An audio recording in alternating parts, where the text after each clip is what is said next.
In a series of articles for the Times of India, and also in a lecture that he gave St. Stephen's College on Sunday, the former governor of the Reserve Bank of India, Raghuram Rajan, has sketched out a vision for India's future growth and development and the sort of country India should be.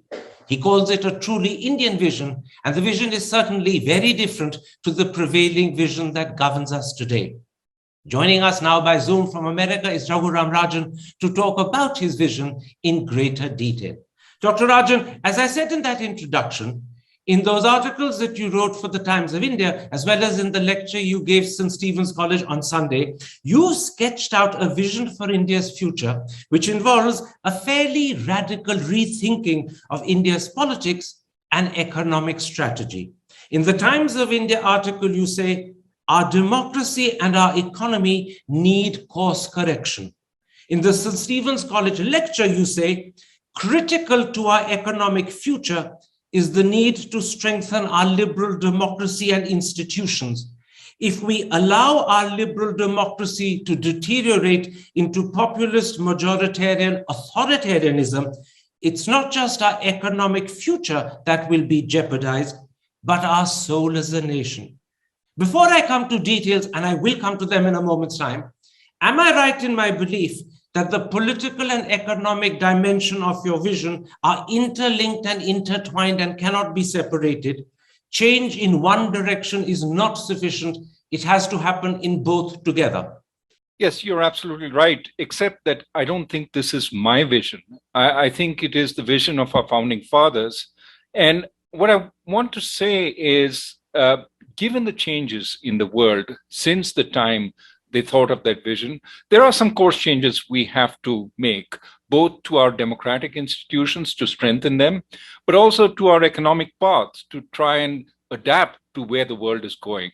So in a sense, this is a way of integrating the vision they had with the changes in the times. This is a very important point you're making. You're saying that, in fact, what I'm calling your vision is actually the vision of India's founding fathers, and what you're doing is to find a way of integrating their vision with the changing times of today. In other words, you're making their vision relevant to the country India is 75 years after independence. Absolutely, absolutely. And there are some, they were operating in a world where we were scared the country would break up. We had just gone through partition. So there was a need for a strong central government, and the need for checks and balances on that government at that time were felt to be relatively minor. Of course, we've survived, in fact, flourished as an integrated country now for 75 years. And we have to start thinking, was that degree of centralization, was that degree of empowerment of the government, is that still necessary today? Are there ways that, in fact, we can get better governance through strengthening our institutions, the institutions that impose checks and balances? And can that, in fact, be beneficial for our economic progress, given the directions we need to take now, which are very different from the directions we had then? You already begun to hint to the audience the sort of things your political dimension actually touches upon. It's a rethinking of government, a restructuring of government. But let me, for the sake of the audience, actually start not with the political dimension, but with the economic dimension. I'll come to the political dimension thereafter. You start by pointing out our slow growth is not all the fault of the pandemic.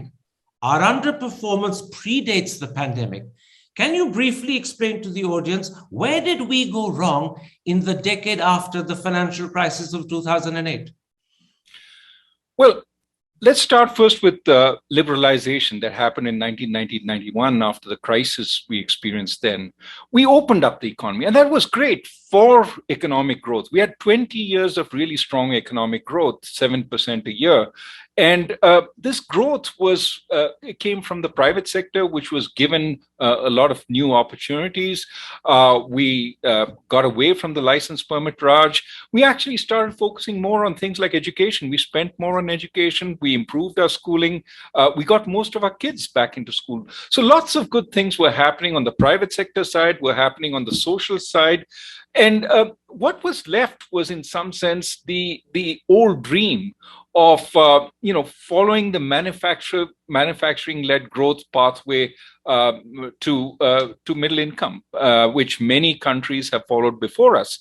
And what was missing there was a build out of infrastructure, more roads, more utilities, more ports, more airports, et cetera, et cetera. And what happened before the global financial crisis is we started spending on those things. We tried to do much more infrastructure, and we ran into roadblocks. We ran into roadblocks such as, people disliked the way the land was being grabbed. Politicians got into the act. Remember, Mamata Banerjee made a name for herself on the Singro issue, stopping Tata from building a plant there because she argued that people had their land unfairly taken away and they deserved a higher compensation. So what we found was, as a democracy, it was really much harder for us to go the path of better infrastructure, bigger factories, bigger hardware all around, and things slowed. And we sort of ran out of alternatives. Okay, maybe we need a better land acquisition process. But how do we make it fair to all the poor people whose land is being taken away? And we had this massive bill, which, since then has made land acquisition more difficult if you go by the bill. Take the government's flagship project, the Mumbai to Ahmedabad high-speed rail project. That's stuck. If you look at the statements on when it'll be finished, it's 2028. China builds out, thousands, tens of thousands of kilometers of high-speed rail in that time. So there's something that in our system makes it harder to go that manufacturing-led exports route that other countries have followed. And some of that is in our democratic genes. We can't repress labor. We can't pay them low wages.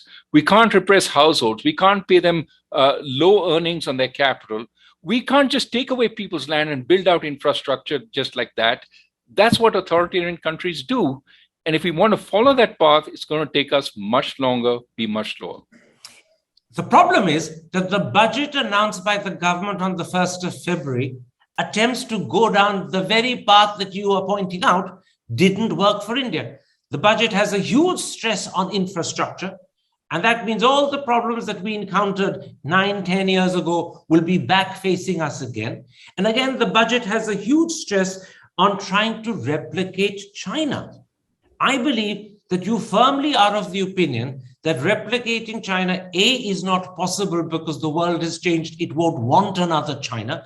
But you also believe it may not be desirable because it involves suppressing workers' wages, which in a democracy is almost impossible to do. So your feeling would be both the stress on infrastructure and the attempt to replicate China are an attempt to do once again something that you failed or that the world won't accept. Yes, I think we failed on two dimensions here. One is the building out infrastructure, and that's not to mean that we should give up. By all means, our people need better infrastructure. We should try, but let's not imagine that overnight land acquisition as a problem is going to go away. I was, for a long time of the impression we just need better laws, but for a variety of reasons, we don't need to go into the details. Land acquisition is just very, very difficult in India. And all infrastructure, especially of the kind that is going to make us a match for countries like China and Vietnam, will require a significantly faster, significantly more land acquisition than we've been able to manage. So let's keep working on it. But let's ask the question, what if that roadblock doesn't go away? So that's one question. The second is the manufacturing-led exports. And you're right, we cannot suppress our workers now and tell them to take wages which are below productivity. We cannot suppress our households and tell them we're not going to pay you higher interest rates because we need cheap capital for industry. I've had the experience of households complaining when they don't even get competitive rates that match inflation. Our whole households are very sensitive to all these things. So what we're trying to do there is, instead of going that route, which is it's sensible not to go down that route, But the government is trying to compensate for deficiencies. If you look at the Ministry of Electronics website, it says, well, we have deficiencies, we have poor infrastructure, we have labor which is not as skilled, we have poor power, etc., etc. The sum total of these deficiencies amount to between 8.5% and 11% of the cost of goods. So why don't we help industry by first erecting tariffs, so give them some protection, but also give them subsidies so that it makes up this difference by which they're deficient. In other words, we're trying to pay for the deficiencies. That might be okay if there's a transition period over which the deficiencies go away. But it's not clear that we will fix those deficiencies. In fact, I will argue that our budget sometimes has gone the opposite way, for example, in ignoring the problems in schooling. And so if that is the case, then we are locked in to another failed experiment, the license permit Raj, where we erected tariff barriers and subsidized our industries, all in the hope that one day they would become competitive. And they never became competitive. Remember the Ambassador car, which we looked the same 40 years? That was the result of no competition, no opening up to the world. And we are trying to do similar things again. I'll point out to the audience that not only is this the thrust of the budget, which you said earlier in an earlier answer, mistaken in terms of going back to trying to build infrastructure or trying to replicate the Chinese model, which the world is not going to accept at this point of time, but also another element of the budget that's mistaken is what you just mentioned, the trying and attempt to build up shaballs, as they're called, preferred industries by giving them subsidies, the production-linked incentive scheme. All of that is discretionary. All of that could lead to favoritism or some form of crony capital. And secondly, it may not overcome the deficiencies. It may create further problems. So even on this front, the thrust of the budget is mistaken, you're saying. Yeah, look, I think the emphasis on infrastructure is right. But I'm just saying that let's be cognizant of the fact that we haven't been very successful for good reason, because we have land laws, land acquisition laws, which are attempting to play fair, but which are really hard to use to acquire land in a reasonable manner. So given all that, I think we also have to ask the question, what if we don't build out that world-class infrastructure in the next 5 years? Are we just going to put all our eggs in this manufacturing-led exports basket, the PLI schemes that proliferate in every budget, coupled with the tariffs that keep going up? Or should we also try something else, which may have some hope of succeeding, even while we put eggs in this basket? Absolutely. And this is where we come to your economic vision as opposed to the budget's economic vision. You say, and I'm quoting you, we need to go in an entirely new direction. Let's now talk about that new direction. In your St. Stephen's College lecture, you say, there is an alternative path building on the old vision of increasing openness and liberalization. And this new path shifts the focus to export of services rather than the old focus of export of goods. And you add, and perhaps this is particularly critical, the aim is to leapfrog the manufacturing stage that most countries in the past have gone through and instead go directly to services. This is, I think, the key and kernel of the economic vision. Can you spell it out further for the audience? Absolutely. And first, once again, look, we're already doing services, right? We are, our software industry has proven a great success because they've been able to provide software services at a distance. The key word is distance. Nobody wants an invasion of Indians into the rest of the world. They don't want people. But what the pandemic has taught us is it's relatively easy to provide a whole variety of services at a distance. Now, software was the first, and it was possible even pre-pandemic. But think of what the pandemic has made possible. You and I are talking, right? I can give you a lecture. In fact, I have delivered a whole year's worth of lectures online. Now, you could have been in Chicago, you could have been in India, you could have been anywhere else in the world. I was at the Harvard Business School. They're now, doing cases around the world. There is the possibility of exporting services across borders in a much bigger way than used to be possible. Think of a consultant. My niece works in a consulting firm. She, has been working entirely from Bangalore to service the rest of India. No longer that mad travel every week. She could very well have been doing that for the international firm she works in, servicing Chicago, servicing New York. So, given that we can expand services like this, why not push on this also as a way of increasing our exports, not just manufacturing, but a variety of services, telemedicine, legal services, financial services. There's a whole variety. And remember, 70% of GDP in the industrial world is services. So when you're tackling manufacturing, you're tackling 20% of their GDP. When you're tackling services, you're sort of in the same group as 70% of their GDP. Now, that's what they produce, but it's also what they consume. So in a sense, there's a much bigger market for services. And importantly, we already have a reputation. On software, we have a good reputation, but think of doctors.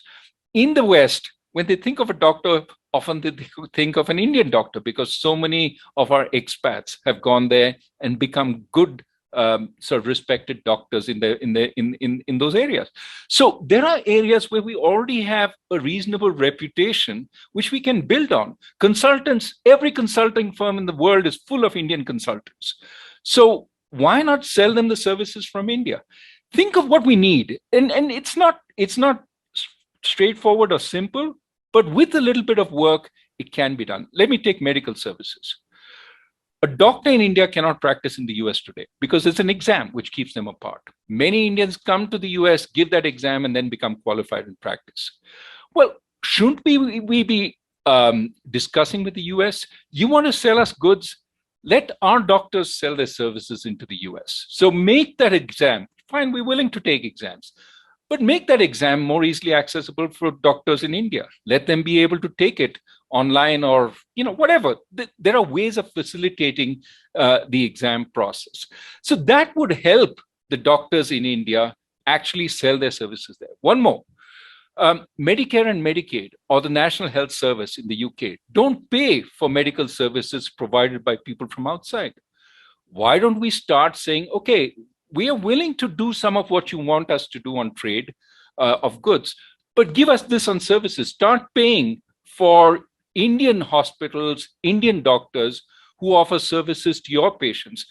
If they travel to India and get their operation done, or if they do it via telemedicine. That's the kind of discussion we should be having, given that this whole area can be opened up. And rather than keeping on insisting that it's all about trade in agriculture and whether we can subsidize our farmers or not, we're stuck in the Middle Ages there. By all means, protect our farmers by helping them as much as we can. But don't use that as a block to this larger opening up. Next year, we are the chairman of the G20. Why not formulate an Indian-based agenda on what we need to do and push the world? The world is not going to be that happy, doing some of the changes we want, but the world can benefit also. Think of America, the world's largest service exporter, saying, now actually I can sell legal services into India because India can sell legal services into the US. We are protecting our lawyers by keeping out American lawyers. Well, they're against to trade. They open up to our legal services, we open up to theirs.